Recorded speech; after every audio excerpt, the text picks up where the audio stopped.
Hebreus capítulo 10, versículos de 1 a 18, palavra do Senhor para nossa edificação nesta noite. Agora, muito tempo antes de Hebreus ter sido escrito,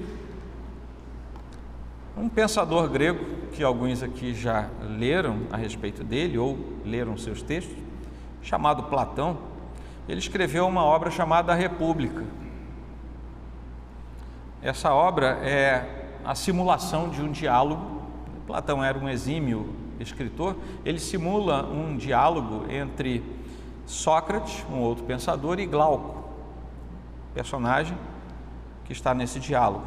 E no meio desse diálogo, ele narra uma espécie de parábola que ficou mais conhecida pelo nome de O Mito da Caverna.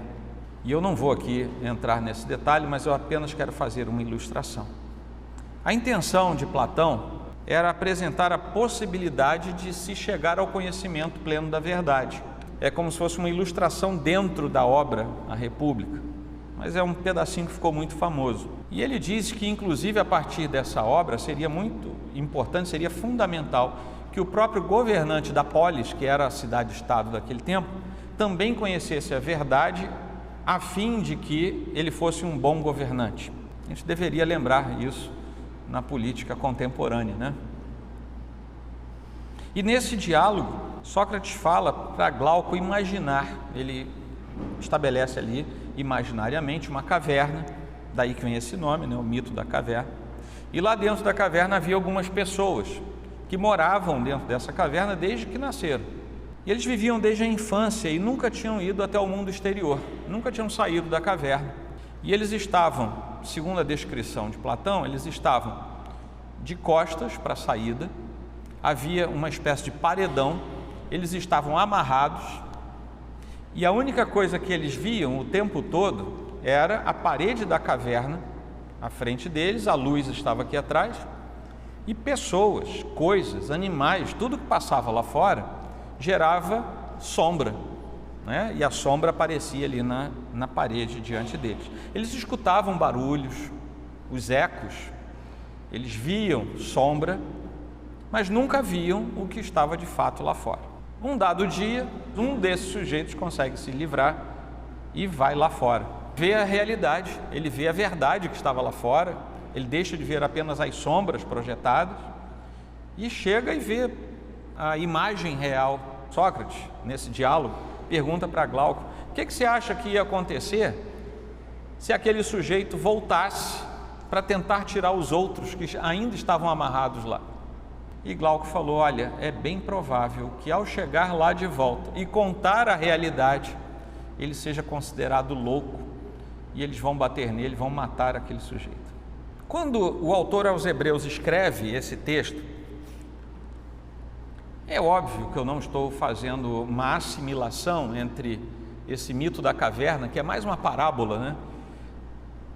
Não estou fazendo uma assimilação entre isso e o texto bíblico, mas numa ilustração comparativa, o autor aos Hebreus está dizendo, de certa maneira, que os hebreus estavam acostumados a ver as sombras. Era sempre a sombra, não era a realidade da verdade do plano eterno de Deus. Eles se acostumaram com a sombra, a tal ponto, agora são ilações minhas, a tal ponto que quando alguém dizia a luz veio ao mundo, a intenção era matar. Parece até realmente o diálogo aqui entre Sócrates e Glauco. Mesmo que as sombras apontassem para a realidade, trouxessem alguma imagem semelhante à realidade, a sombra nunca é a realidade. A sombra é apenas algo que nos remete à semelhança da realidade, mas não é a própria realidade. A sombra não é a verdade. A sombra é a sombra. E a primeira aliança funcionava como uma espécie de sombra que esperava a luz se manifestar. Mas uma vez que a luz é vista, você não pode mais se contentar com a sombra, porque na sombra não está a verdade está na luz. A imagem verdadeira é aquela que está na luz e não na sombra. E assim o autor vai nos instruindo os cristãos do primeiro século e a nós também. Até esse ponto que eu li com vocês, o versículo 18, aqui encerra, na carta aos Hebreus, uma instrução de tudo que eles precisavam ouvir e entender a respeito da distância entre a sombra e a luz. E eu não sei se vocês tiveram essa impressão, lendo esses primeiros 18 versículos, parece que eu estava lendo de novo trechos que nós já pregamos aqui ao longo desses sermões de Hebreus, porque foi uma das técnicas, eu já falei para vocês num dos sermões, que era uma das técnicas professorais do autor aos Hebreus. Ele tinha que insistir, repetir, até que aquilo fosse compreendido. A partir do próximo versículo, sermão de domingo que vem, se Deus assim permitir, o autor entra por uma nova jornada de exortações, mas com vistas à aplicação prática na vida dos hebreus que tinham se tornado cristãos e que agora, depois de 10 capítulos e meio, tinham a exaustão ouvido as exortações a respeito da sombra e da luz. E é como se, não é isso, mas é como se o autor aos Hebreus fosse uma espécie de Platão cristão do primeiro século, dizendo: vocês querem mesmo ficar dentro dessa caverna vendo sombra? Ou vocês querem discernir a luz de Cristo que está lá do lado de fora?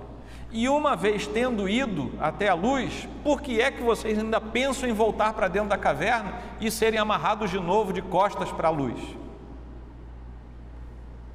E aqui nós temos algumas questões que são colocadas pelo autor. A primeira delas, que vai até o versículo 4, é que tudo que tinha acontecido no começo da história da redenção, com o chamado do povo hebreu até Jesus Cristo, era ineficaz. Não havia mais eficácia nisso. Ele diz: a lei é apenas uma sombra dos dons vindouros, e a palavra sombra aparece recorrentemente no texto do autor aos Hebreus. Lá em Colossenses, o apóstolo Paulo diz, capítulo 2, versículo 17: porque tudo isso tem sido sombra das coisas que haviam de vir. E essa ideia no Novo Testamento entre sombra e luz é uma coisa muito constante. Mas Paulo, que em Colossenses está falando das cerimônias antigas, aquelas que não possuíam a substância sólida daquilo que representavam, agora ele diz que elas se assemelhavam a rascunhos imprecisos, que prefiguravam uma pintura perfeita que sairia depois. E existe agora uma segunda imagem que o Novo Testamento nos permite entender. É quando um pintor se aproxima da sua tela, ele imagina o que vai pintar e ele traça rascunhos sutis, leves, porque ele quer ter a condução para o que vai pintar, mas não quer que aquele rascunho apareça depois que aquilo for pintado. O traço do rascunho tem que desaparecer debaixo da tinta. Você imagina, há 2000 anos atrás, alguém escrevendo e dizendo: aquele rascunho sutil, leve, permite que o artista entenda o que vai ser pintado, mas quem apreciar de fora ainda não vai ver pintura alguma. A lei é o rascunho, Cristo é a pintura definitiva. A lei é a sombra, Cristo é a luz. E essa oposição tangencia distância. Não é possível, depois de uma obra completa, acabada e finalizada, você ter ao mesmo tempo rascunho e pintura. Não é possível ao mesmo tempo você ter sombra e revelação. Não é possível. Uma coisa tem que ser deixada de lado para que a outra surja. Essa é a ideia do autor aqui. O rascunho foi muito útil enquanto guiou o artista. A lei foi muito útil enquanto conduziu o povo até Cristo. Mas uma vez que a tinta foi lançada, o rascunho tem que ser deixado para trás. Uma vez que Cristo veio e se revelou, a lei tem que ser deixada para trás. A utilidade termina na completude da obra. Os crentes da antiga aliança eram como pessoas doentes, enfermas, que passam a depender de remédios pelo resto da vida. Vejam bem, esse quadro que eu estou falando agora de doença e de dependência de remédio é exatamente o que ele fala aqui em outros termos. A pessoa não morre, mas não tem vida plena. eu tomo remédio, tá? Então estou falando, eu não morro de algumas coisas, porque agora no século 21, Deus fez com que a ciência produzisse medicamentos que nos dão prolongamento de vida. Não morrem, mas não têm vida plena porque não são curados. Assim era a realidade dos crentes da antiga aliança, da primeira aliança. Não morriam, passavam a vida tomando remédio, mas também não eram curados no final de tudo. Olhavam para a lei e eram lembrados o tempo todo que eram doentes espirituais, porque a lei servia para lembrar do pecado, mas não corrigia o pecado, não curava o pecado, não tinha um remédio que fosse definitivo, porque esse remédio ainda não havia se manifestado. As pessoas não eram de fato perdoadas, mas tinham a sua fé despertada para que no Senhor fossem perdoadas para a eternidade com Deus. Mas naquele tempo tinham pecados encobertos, era o doente tomando remédio a vida toda. Aqueles doentes crônicos se tornaram dependentes de ações que se repetiam, sacrifícios que precisavam ser repetidos, como se fossem doses de remédio. Eram os sacrifícios que se repetiam, e aquele povo não morria, mas também não era curado. E por causa da fé nessas coisas, que eram sim ordenadas por Deus para aquele tempo, eles obtinham a sua purificação por pura graça do Senhor. Então aqui já serve também para a gente eliminar aquela ideia dicotomista de que não havia graça no Antigo Testamento. Havia, e plenamente derramada sobre o povo. João 8, 31 a 36 nos fala: então Jesus disse aos judeus que haviam crido nele: se vocês permanecerem na minha palavra, são verdadeiramente meus discípulos, conhecerão a verdade e a verdade os libertará. Eles responderam: somos descendência de Abraão e jamais fomos escravos de ninguém. Como você pode dizer que seremos livres? Jesus respondeu: em verdade lhes digo que todo o que comete pecado é escravo do pecado. O escravo não fica sempre na casa, o filho sim, fica para sempre. Se, pois, o filho os libertar, vocês serão verdadeiramente livres. E essa fala do Filho do Homem põe fim ao processo em que doentes eram cronicamente empurrados na sua doença sem serem curados, porque ele agora está dizendo: definitivamente, se o Filho libertar vocês, vocês serão definitivamente curados. De quê? Do pecado. Não precisa mais, porque dos altos céus Deus criou um remédio que definitivamente cura.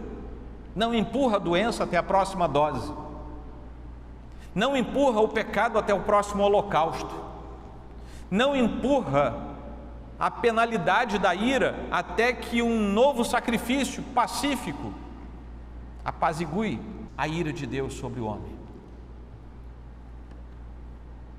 Mas aí o autor entra no versículo 5 e vai até o versículo 10, falando sobre o outro lado dessa moeda, que é o lado da eficácia. Se algo era ineficaz, algo eficaz aparece. E mais uma vez, o autor aos Hebreus retorna lá para o Salmo 40, que nós já tínhamos visto antes em outros textos. E ele aqui repete: sacrifício, oferta, holocaustos e oferta pelo pecado. 4 elementos que são técnicos. O autor aos Hebreus era um hebreu de origem, estava falando para hebreus, e ele sabia que quando ele falasse essas 4 coisas, todo hebreu de origem saberia do que ele estava falando. E esses 4 termos englobam todos os tipos de sacrifício que a lei ordenava aos hebreus na primeira aliança. Todos os sacrifícios que você encontrar no texto antigo, no Pentateuco, todos eles vão estar dentro de uma dessas 4 categorias: sacrifício, oferta, holocausto e oferta pelo pecado. Toda a vasta gama de pecados contra Deus seriam encobertos e pela fé um dia haveria um pleno perdão no Salvador quando ele se manifestasse. Quando a sombra cedesse lugar à luz e quando apenas a percepção enevoada cedesse lugar à verdade plenamente revelada, então haveria essa consumação do perdão no Senhor.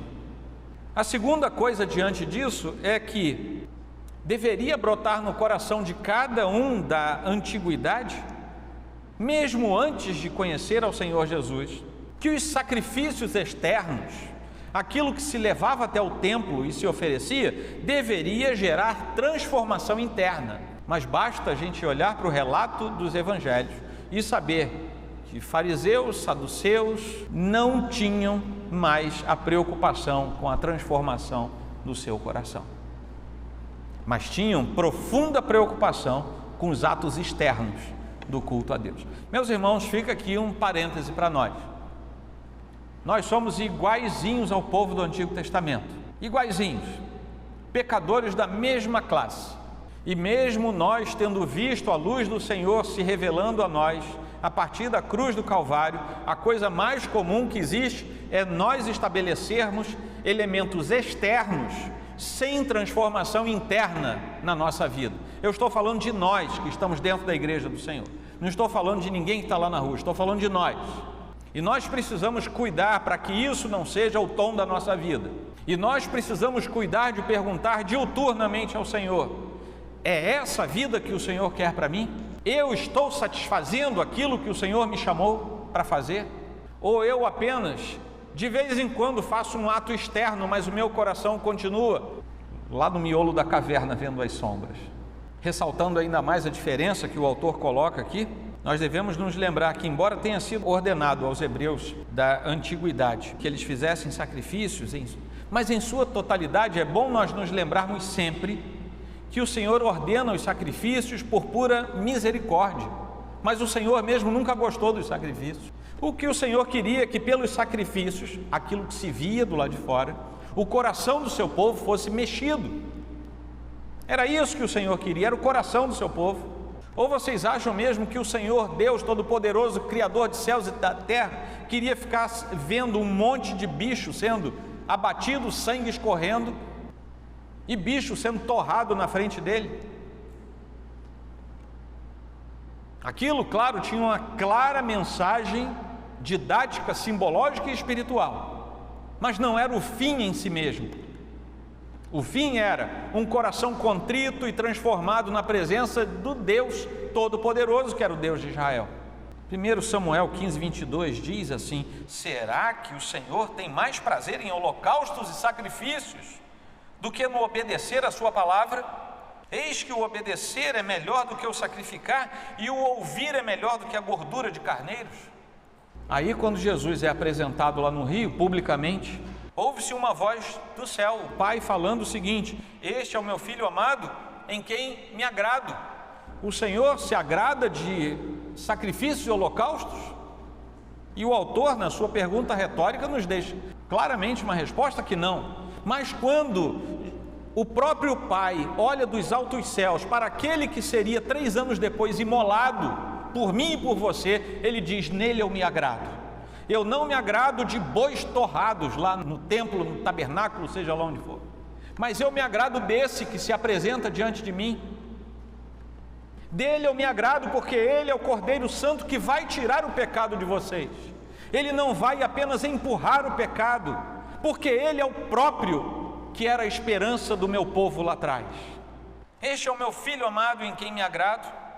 E aqui nós estamos vendo claramente a distância estabelecida entre a primeira e a nova aliança. Holocaustos não agradavam a Deus, mas o Filho amado lhe traz plena alegria. Jesus veio ao mundo para substituir, colocar de lado um velho sistema e em seu lugar inaugurar algo novo.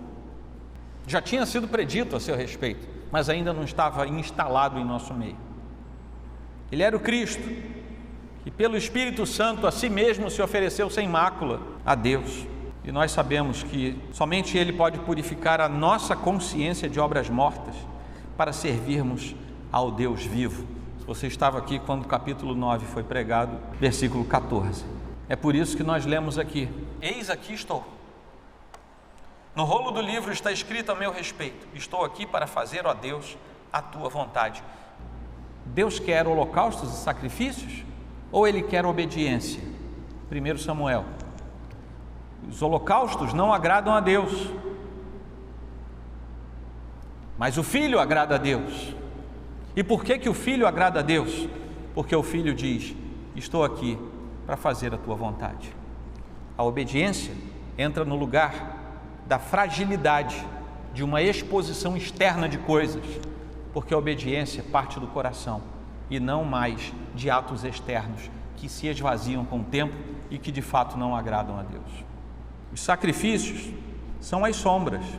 A obediência à vontade de Deus é que conta ao final de tudo. Por que o homem caiu lá no Éden? Desobedeceu. É o contrário de Cristo.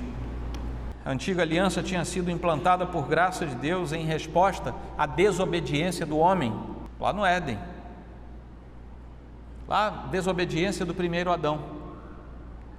Mas agora a nova aliança é revelada e consolidada pela obediência do segundo Adão. E agora nós temos a resposta. E é por isso que nós lemos depois, ainda nessa sequência, que Cristo remove o primeiro para estabelecer o segundo, ou seja, Cristo cumpriu as exigências da primeira aliança e pôs fim à primeira fase do seu sacerdócio, que é o sacerdócio arônico, primeira aliança. E a segunda aliança foi estabelecida pelo próprio Cristo, que veio cumprir a vontade do Pai plenamente, estabelecendo a segunda fase do seu sacerdócio ao longo de toda essa aliança. E essa segunda fase é cumprida pessoalmente pelo segundo Adão, e é o sacerdócio segundo Melquisedeque. O sacerdócio arônico tipifica a obediência passiva de Cristo, enquanto o sacerdócio segundo Melquisedeque tipifica a sua obediência ativa. Cristo percorre toda a linha da história da redenção. E como último trecho, do versículo 11 até o 18, toda a nossa salvação foi realizada e foi consumada no Calvário. Não há mais nada que possamos fazer, não há nada que possamos fazer nem antes nem depois da nossa salvação. E eu não sou bom com filmes, mas eu me lembrei de alguns filmes que eu já assisti que tem aquela ideia do loop temporal. O sujeito acorda num dia e passa o dia todo, no outro dia é aquele dia de novo, ele passa o dia inteiro, aí no outro dia é o mesmo dia. Aí eu lembrei de dois aqui, Revivendo o Natal e O Feitiço do Tempo. Eu nem lembro se são bons, então não fica nenhuma indicação. Mas esses filmes mostram a realidade ficcional de um tempo que não avança. Ele vai e volta, vai e volta, vai e volta.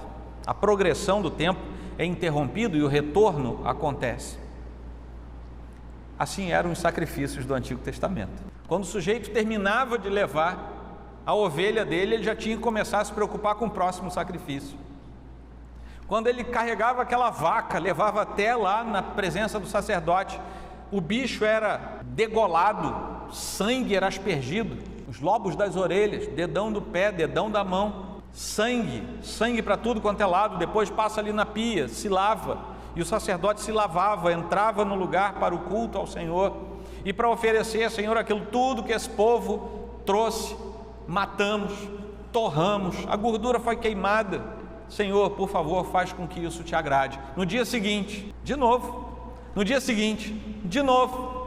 3 dias depois, de novo. Parecia um loop temporal. Eles se repetiam indefinidamente, até que o verdadeiro sacrifício acontecesse. Aí quando Jesus Cristo foi sacrificado por nós, isso parou. Não faz mais sentido. Os sacerdotes lá do Antigo Testamento tinham que começar tudo de novo. Assim que terminavam, eles tinham que começar tudo de novo.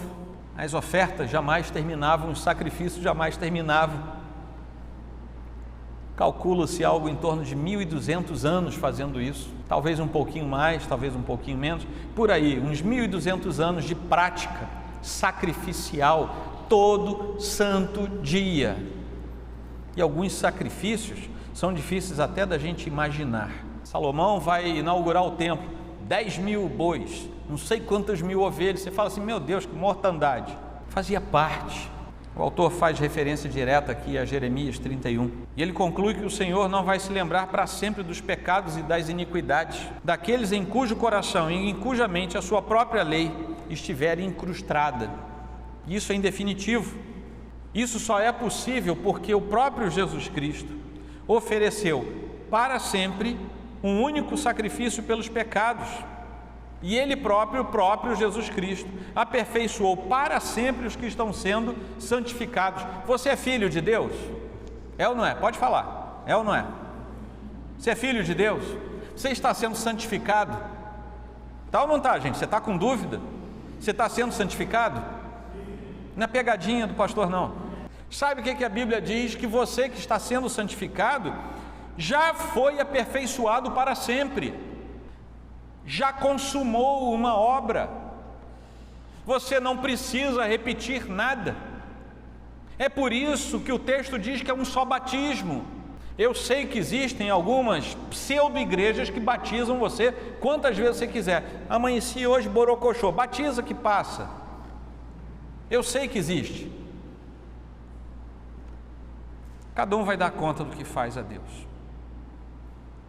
Para sacrifícios sem efeito eterno, permanece o pecado, e o perdão é temporário. Antigo Testamento, sombra, rascunho. Para o sacrifício com efeito eterno, o perdão é eterno, porque o sacrifício é único.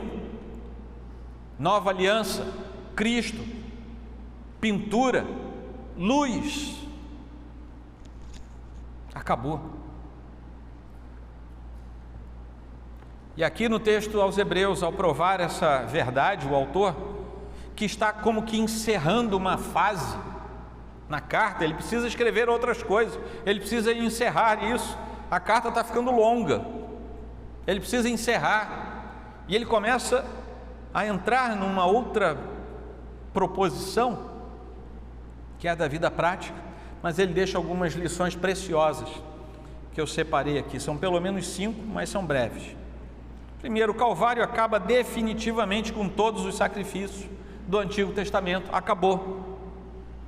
Porque os sacrifícios do Antigo Testamento diante do sacrifício de Cristo se tornam superficiais e desnecessários, porque as sombras cumpriram o seu papel, foram importantes, mas quando a luz veio, as sombras se dissipam. Ninguém vê sombra com luz muito forte por perto. Segundo, qualquer sugestão de que ainda haja alguma forma de sacrifício aceitável a Deus, ou que precise ser reapresentado, como afirma a teologia de um dos ramos iniciais do cristianismo, que está por aí até hoje, cada culto é a representação, é a refação do sacrifício. Qualquer sugestão nesse sentido é uma abominação, uma blasfêmia diante do Senhor, que a si mesmo se deu de uma vez só por todas.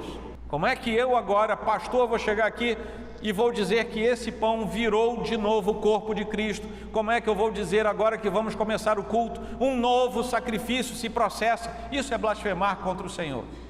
Isso é manter vivo o loop temporal, é voltar, e todo dia, e todo dia, e todo dia. Por causa disso, terceiro ponto, terceiro ensinamento, é que não existe mais a possibilidade de termos altares, sacerdotes, sacrifícios. Não venha à casa do Senhor para deixar o seu sacrifício. Eu sei que existem convites por aí que são assim: venha trazer o seu sacrifício ao Senhor. Não faça isso. O que você está dizendo é que você abole no seu coração o sacrifício verdadeiro de Cristo. Não venha atrás do pastor como se ele fosse sacerdote.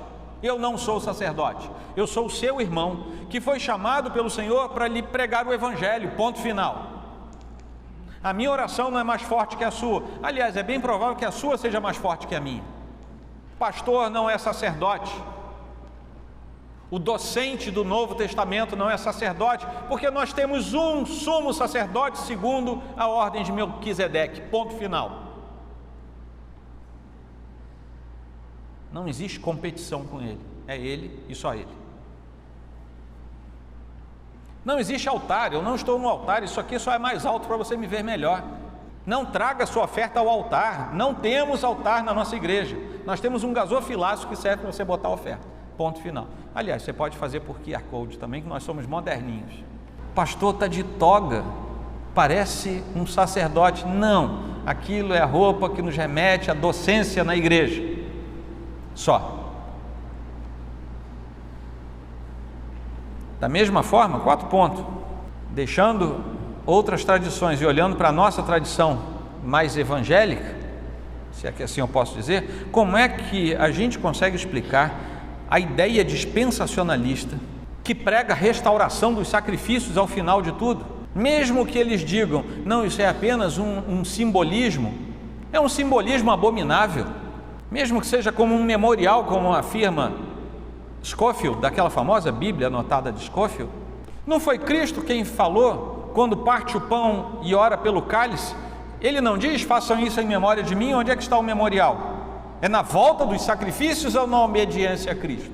O último ponto, que fica fácil entendermos aqui, é que Hebreus é categórico e o autor prova a sua tese. A obra de Cristo, essa é a tese dele, central, a obra de Cristo é infinitamente superior às coisas para as quais os hebreus queriam voltar.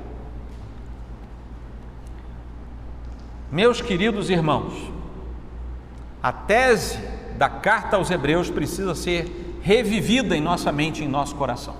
Não queiramos voltar para algo que não seja a essência do próprio Cristo. Eu sei que domingo que vem, daqui a 15 dias, daqui a 21 dias, daqui a 28 dias, eu vou ter que pregar a mesma coisa. Foi Stott quem falou a respeito do ministério pastoral. O difícil de ser pastor é pregar todo domingo a mesma escritura para o mesmo povo e ver que precisa pregar de novo a mesma coisa para o mesmo povo. Mas não tem mal não, um dia o Senhor vai me chamar, vai chamar vocês e isso tudo vai acabar. Ficou claro para os irmãos essa sequência final do autor aos Hebreus, antes de ele entrar nas suas exortações mais focadas para a aplicação da vida daqueles irmãos? Amém, meus irmãos? Vamos aplicar para nós também. Fazer algumas perguntas para nós, tá? Eu estou nisso aí. Qual a resposta favorável que existe em você, que existe em mim, quando nós olhamos para Cristo? Isso tem dado a cada um de nós um testemunho público da nossa fé, sendo ela saudável, sendo ela frutífera. Nós precisamos nos lembrar que não há ninguém como Cristo, e um dia vai chegar em que milhares e milhares que o rejeitaram por toda a história da humanidade deverão encarar uma eternidade sem Cristo. Mas nós, qual é a resposta favorável que existe em nós com relação a Cristo? Perturba-me profundamente a mente e o coração ver cristãos que já entenderam a luz de Cristo absolutamente alienados da vida com Cristo. Isso me causa estranheza, perturbação e me faz orar: Senhor, desperta o povo. Era para o conhecimento de Cristo causar alvoroço na nossa mente, porque cada dia que passa é um dia a menos diante da eternidade que se aproxima, se avizinha. E o que é que nós temos feito? A gente passa das 21 horas do domingo até as 17 horas do domingo seguinte, como se nunca tivesse ouvido falar de Cristo. Aí a gente toma banho, penteia o cabelo, põe um desodorante, um perfume, uma roupinha e vai para a igreja. No intervalo de 4 horas entre vir, cultuar e voltar, a gente liga uma chave. Mas onde é que nós estamos no outro tempo da semana? As almas clamam. E o que é que nós temos feito? Recebemos um tesouro, como da parábola, e sabe o que temos feito? Escondido esse tesouro, porque estamos preocupados com a nossa vontade, estamos preocupados com o nosso desejo, estamos preocupados com a nossa felicidade temporal, estamos preocupados se vão falar isso ou aquilo de nós, e ao nosso lado, almas indo para o inferno, e a nossa boca selada, colada, calada. Isso me causa espécie profunda. E se você tem dúvida, eu estou falando de você mesmo. Mas como eu falei, eu estou me colocando junto com você. É porque o chamado eficaz de Cristo não pode produzir, isso não está na Bíblia, não pode produzir crente leniente, preguiçoso. Eu trabalhei com um santo, que eu não sei se era tão santo, mas que ele não acreditava muito na Bíblia não. Aliás, eu acho que ele acreditava pouco na Bíblia. Mas uma vez, a filha dele ficou doente. Ele não teve a coragem de pedir oração pela filha. Para que Deus, se ele não acreditava no Deus da Escritura? Mas lá no fundo nós não somos assim. Eu oro pela conversão de alguém. Eu já fui lá abrir a minha boca e dizer para ele: a salvação só está em Cristo Jesus, esperando que o anjo desça do céu para pregar. A Bíblia diz, os anjos queriam fazer isso, mas Deus não deixou, encarregou a igreja de fazer isso. Vai e pregue a palavra. Você entra e sai todo santo dia do seu trabalho. Para quem você já pregou? Estou falando de trabalho, mas são todas as circunstâncias da vida. Não podemos fazer nada, nem isso que eu acabei de falar, que agrade tanto a Deus, que Ele nos dê méritos próprios. Tudo é dele. Temos que ter esse cuidado também. Mas, se você já é perdoado por Cristo, entenda que o seu perdão é pleno. Mesmo que você seja esse crente lesado que eu falei, se você já foi perdoado, você já foi perdoado. Você pode não apresentar frutos, mas você já é perdoado. E o perdão do Senhor vale para sempre, porque é uma vez só. E se Ele perdoou você, ninguém mais pode acusar. Nem algo material e nem algo espiritual pode acusar você. Se Deus perdoou você, nem você pode se acusar mais.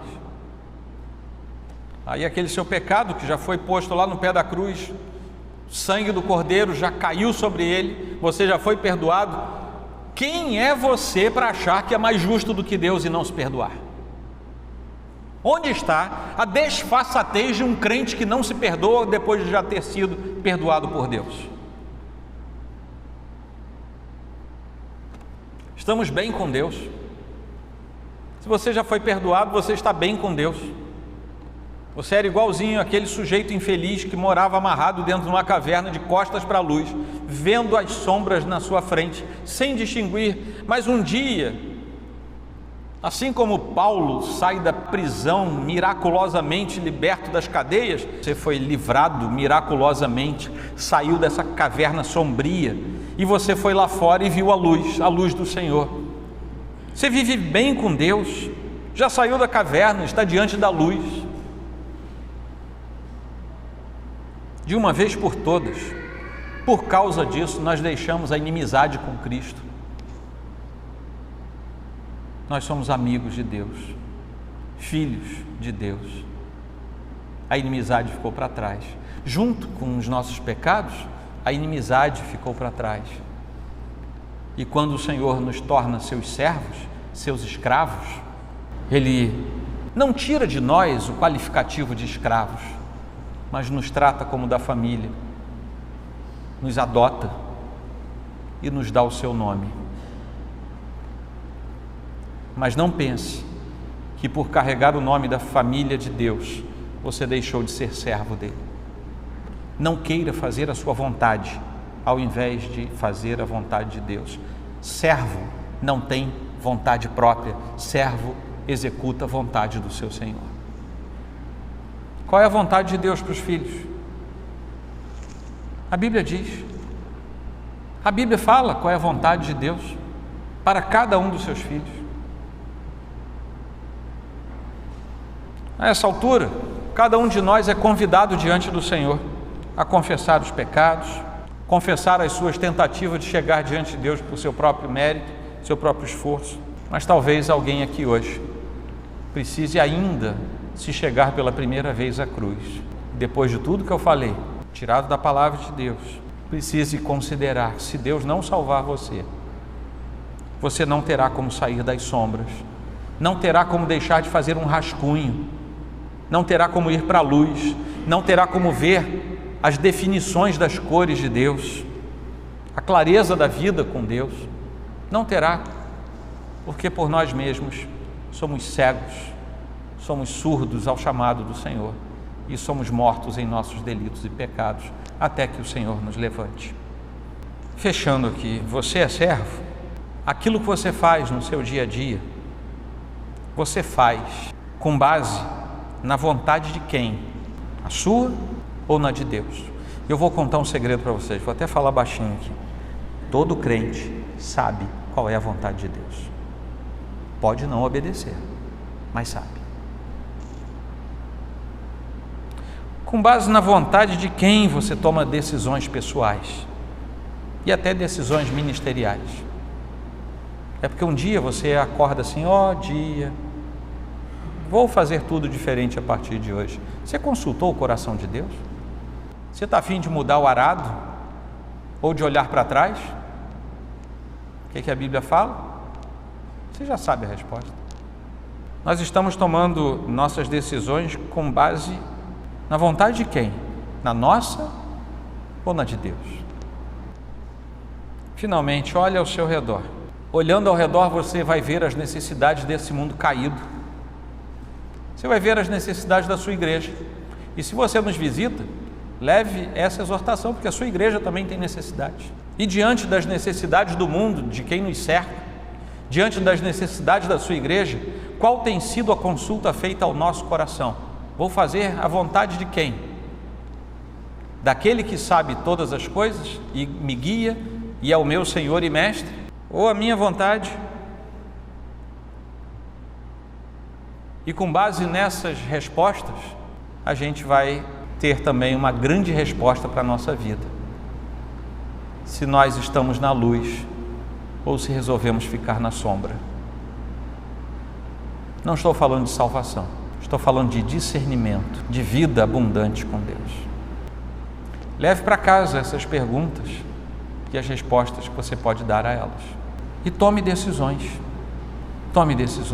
pautadas nas questões certas da vida com Deus. Amém?